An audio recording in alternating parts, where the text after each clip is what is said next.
Espíritu de Dios, llena mi vida, llena mi alma, llena mi ser. Espíritu de Dios, llena mi vida, llena mi alma, llena mi ser. Sí, Espíritu de Dios, Espíritu Santo, llénanos, Señor, llénanos de tu presencia, Señor, llénanos de tu infinito amor, Señor. Anhelamos cada día más, Señor, de tu presencia, de tu llenura, de tu amor, Señor, para que cada día, Señor, podamos hacer siempre tu voluntad, Señor. Te bendecimos, te adoramos y te entregamos este tiempo. En el nombre de Jesús, amén y amén. Muy buenos días a todos, estamos saludándoles desde Mi Tiempo con Dios, devocional que hacemos de lunes a sábado desde su comunidad cristiana La Roca de Betel. Hoy estamos transmitiendo desde Matamoros, México, donde Dios nos ha dado la oportunidad de venir a predicar su palabra, y de verdad que hemos estado bien contentos por lo que Dios está haciendo en esta ciudad. Estamos apoyando los ministerios del hermano Osbel y del hermano Michel, junto con sus esposas Angélica y Rita, y es una bendición poder tener hermanos en todas partes y nos hemos sentido como nuestra casa. Venimos leyendo el libro de Ezequiel y hoy nos corresponde leer el capítulo número 43. La gloria del Señor vuelve al templo. Después el hombre me llevó de regreso a la puerta oriental. De pronto, la gloria del Dios de Israel apareció desde el oriente. El sonido de su venida era como el rugir de aguas torrentosas y todo el paisaje resplandeció con su gloria. Esta visión fue igual a las otras que yo había tenido, primero junto al río Quebar y después cuando él vino a destruir Jerusalén, caí con el rostro en tierra y la gloria del Señor entró al templo por la puerta oriental. Luego el Espíritu me levantó y me llevó al atrio interior y la gloria del Señor llenó el templo. Entonces oí que alguien me hablaba desde el interior del templo. Mientras el hombre que tomaba las medidas se ponía a mi lado, el Señor me dijo: Hijo de hombre, este es el lugar de mi trono y el lugar donde pondré los pies. Viviré aquí para siempre entre los israelitas. Ni ellos ni sus reyes volverán a profanar mi santo nombre cometiendo adulterio al rendir culto a otros dioses y honrando las reliquias de sus reyes ya muertos. Colocaron los altares para sus ídolos junto a mi altar, con solo un muro de separación entre ellos y yo. Profanaron mi santo nombre con ese pecado tan detestable. Por eso los consumí en mi enojo. Que dejen ya de rendir culto a otros dioses y de honrar las reliquias de sus reyes, y yo viviré entre ellos para siempre. Hijo de hombre, describe al pueblo de Israel el templo que te he mostrado para que ellos se avergüencen de todos sus pecados. Deja que estudien el plano del templo y se avergonzarán de lo que hicieron. Descríbeles todas las especificaciones del templo, incluidas las entradas y las salidas, y todos los demás detalles. Háblales de los decretos y las leyes del templo. Escribe todas las especificaciones y los decretos mientras ellos observan, para que sin falta los recuerden y los sigan. Esta es la ley fundamental del templo, santidad absoluta. Toda la cumbre del monte donde está este templo es santa. Sí, esta es la ley fundamental del templo. El altar. Estas son las medidas del altar. Alrededor del altar hay una zanja de 53 centímetros de profundidad por 53 centímetros de ancho, con un reborde de 23 centímetros de ancho. Esta es la altura del altar. Desde la zanja, el altar se eleva a 1 metro con 10 centímetros, hasta una saliente inferior de 53 centímetros de ancho que rodea al altar. Desde la saliente inferior, el altar se eleva 2 metros con 10 centímetros, hasta la saliente superior, también de 53 centímetros de ancho. La parte superior del altar, la plataforma para el fuego, se eleva otros 2 metros con 10 centímetros y tiene un cuerno hacia arriba en cada una de las 4 esquinas. La parte superior del altar es cuadrada y mide 6 metros con 40 centímetros de lado. La saliente superior también forma un cuadrado de 7 metros con 40 centímetros de lado. Tiene una zanja de 53 centímetros, un reborde de 27 centímetros por alrededor y escalones para subir al altar por el lado oriental. Luego me dijo: Hijo de hombre, esto dice el Señor soberano. Cuando se construya el altar, esas serán las ordenanzas para quemar las ofrendas y rociar la sangre. En ese tiempo, a los sacerdotes levitas de la familia de Sadoc, quienes ministraban delante de mí, se les dará un becerro para la ofrenda por el pecado, dice el Señor soberano. Tomarás parte de la sangre del animal y con ella untarás los 4 cuernos del altar, las 4 esquinas de la saliente superior y el reborde que rodea la saliente. Esto limpiará el altar y hará expiación por él. Luego tomarás el becerro para la ofrenda por el pecado y lo quemarás en el lugar indicado afuera de la zona del templo. El segundo día sacrificarás como ofrenda por el pecado un cabrito que no tenga ningún defecto físico. Después nuevamente limpiarás el altar y harás expiación por él, tal como hiciste con el becerro. Luego, cuando hayas terminado con la ceremonia de purificación, ofrecerás otro becerro que no tenga defectos y un carnero perfecto del rebaño. Se los presentarás al Señor y los sacerdotes los rociarán con sal y los ofrecerán como ofrenda quemada al Señor. Diariamente, durante 7 días, se sacrificarán un cabrito, un becerro y un carnero del rebaño como ofrenda por el pecado. Esos animales no deberán tener ningún defecto físico. Hazlo diariamente durante 7 días para limpiar el altar y hacer expiación por él. Y así quedará apartado para un uso santo. A partir del 8º día, los sacerdotes sacrificarán a diario sobre el altar las ofrendas quemadas y las ofrendas de paz por el pueblo.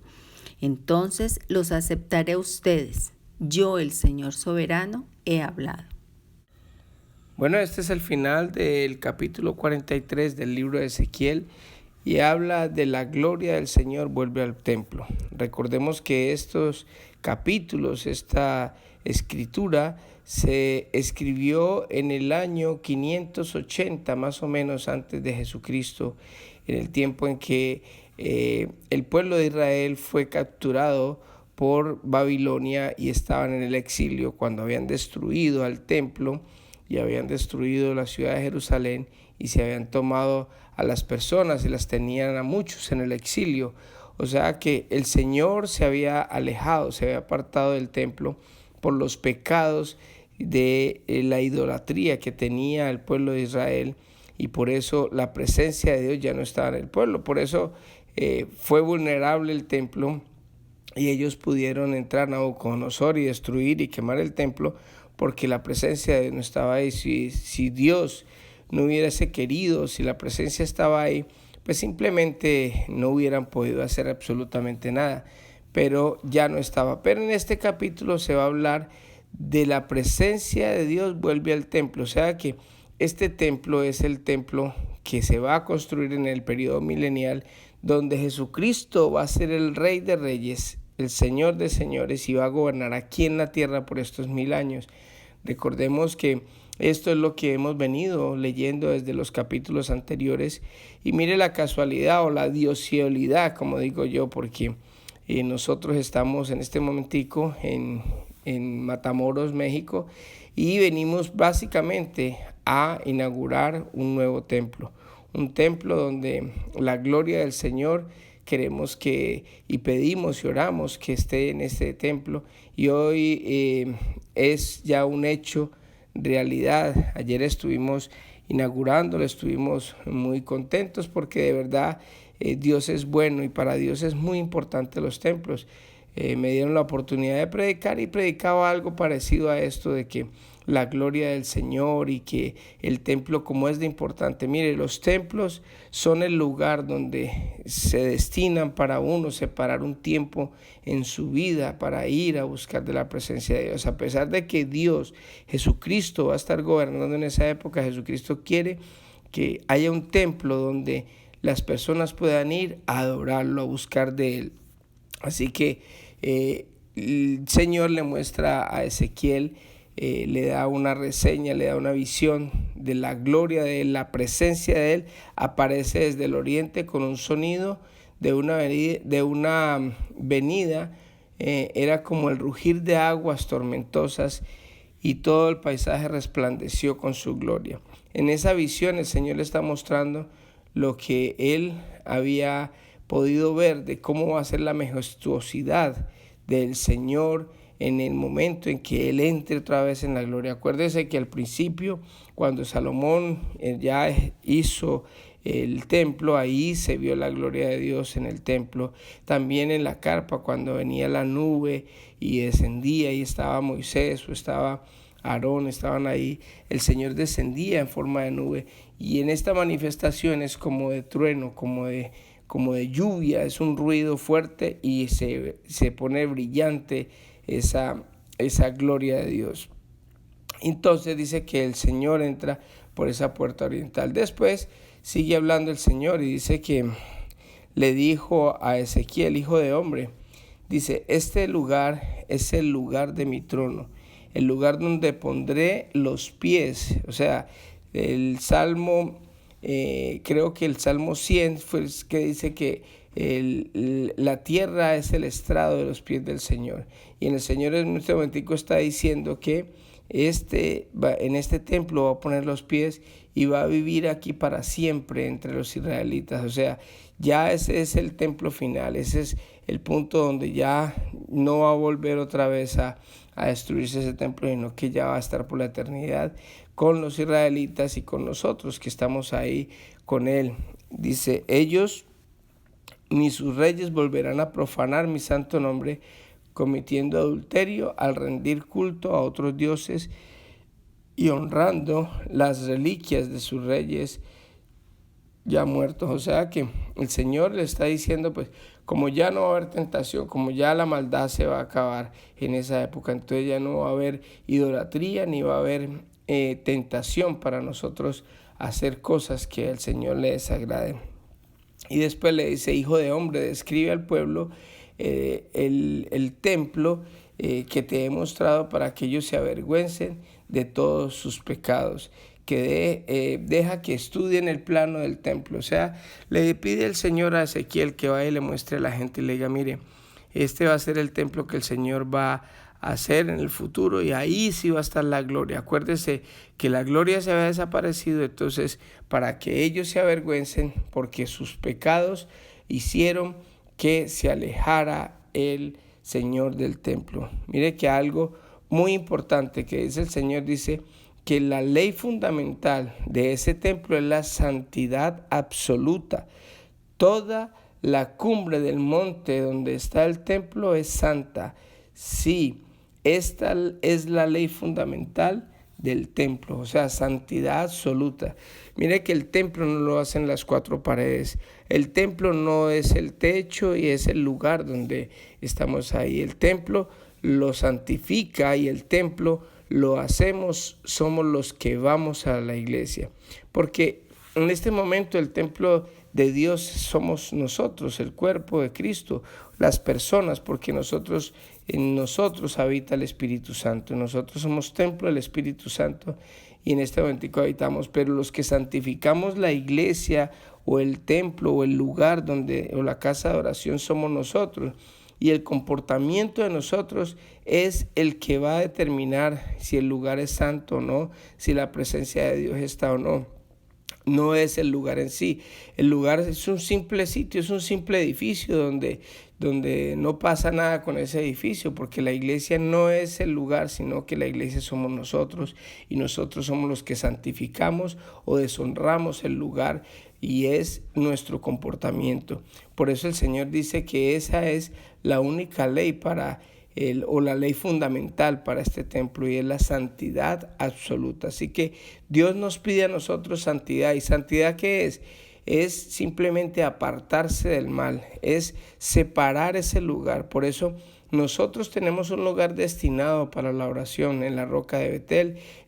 Pagamos un arrendo a un local, y ese local se utiliza básicamente para las cosas del Señor, para santificar el nombre de Dios, y ese es el objetivo central de ese local. Nosotros lo santificamos porque lo hemos apartado y lo utilizamos exclusivamente para las cosas del Señor. Entonces, la santificación también la hacemos nosotros, porque nosotros tratamos de estar sin pecado, nos apartamos, nos alejamos del pecado para también vivir vidas santas y poder santificar el lugar, y que su presencia esté en ese lugar siempre con nosotros, porque el pecado aleja al Señor, pero el apartarnos del pecado hace que su presencia esté permanente en ese lugar. Después hace la especificación del altar, de cómo va a ser, y más o menos le describe, inclusive habla de que Ezequiel va a hacer algunos sacrificios, pero no es para que corte el pecado, para que quite el pecado, sino que simplemente es como para conmemorar el sacrificio de Cristo en la cruz, porque ya en este momento nosotros no necesitamos matar un animalito para que ese animalito se lleve los pecados nuestros. No, porque ya el Cordero de Dios, Jesucristo, ya murió por nuestros pecados, ya nosotros estamos santificados y estamos limpios, sino que es como un recorderis del sacrificio que Dios hizo por nosotros al ir a la cruz del Calvario. Así que vamos a orar en esta hermosa mañana. Vamos a pedirle al Señor que en este día nos ayude a estar santificados, a que podamos cada uno de nosotros apartarnos y santificar todos los sitios donde estemos. Si estamos en la casa de Dios, qué rico poder tener una iglesia santa, una iglesia donde está apartada no solamente para el propósito de Dios, sino que los que estamos ahí la hacemos santa porque nos hemos apartado y a propósito hemos dejado de hacer cosas que de pronto no le agradan al Señor, y hemos cambiado el estilo de vida, y ya nuestra vida y nuestra forma de ser ya se basa en la obediencia del Señor, y somos nuevas criaturas en el Señor. Así que vamos a orar en esta hermosa mañana y entreguémosle este día a nuestro Padre Celestial, buscando la santidad en todo momento. Amantísimo Padre, te doy gracias, Dios, por este tiempo que hemos compartido, Señor, por aprender, papito lindo, lo que tú nos sugieres en la palabra tuya, Señor. Padre, sabemos de que ese deseo tuyo, Señor, de que nosotros nos santifiquemos en todo momento, Señor, que nos apartemos del pecado, es el deseo que tú tienes, papito lindo, porque nosotros somos los más beneficiados, Señor, al vivir unas vidas santas, apartadas de todo mal, porque en ese momento, Señor, vamos a disfrutar de la unción, del favor, de la presencia tuya, Señor, de esa presencia que lo llena todo, Señor. Te pedimos, Padre Santo, que nos ayudes, Dios, a diferenciar las cosas que no nos convienen, Señor. Que podamos tener discernimiento, Señor, para apartarnos del mal en todo momento, Señor. Yo te doy gracias, papito lindo, por este tiempo, Señor, y bendigo a cada persona que escucha este audio, Señor. Y te pido, Señor, de todo corazón, que nos ayudes a todos, Señor, a estar siempre, Señor, en tu presencia, buscando la santidad, Señor, buscando lo que te agrada a ti, Padre Santo. Te doy gracias, papito lindo, y te entregamos el resto del día en el nombre de Jesús. Amén y amén. Que Dios les bendiga a todos y que tengan un hermoso día.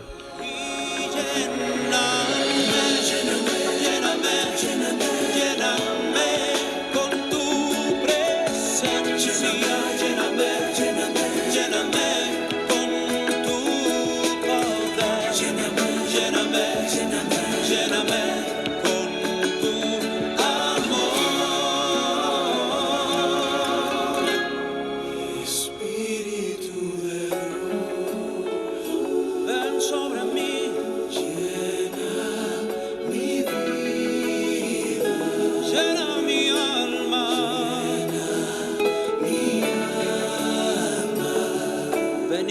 mi ser, mi ser. lléname, lléname, lléname, lléname.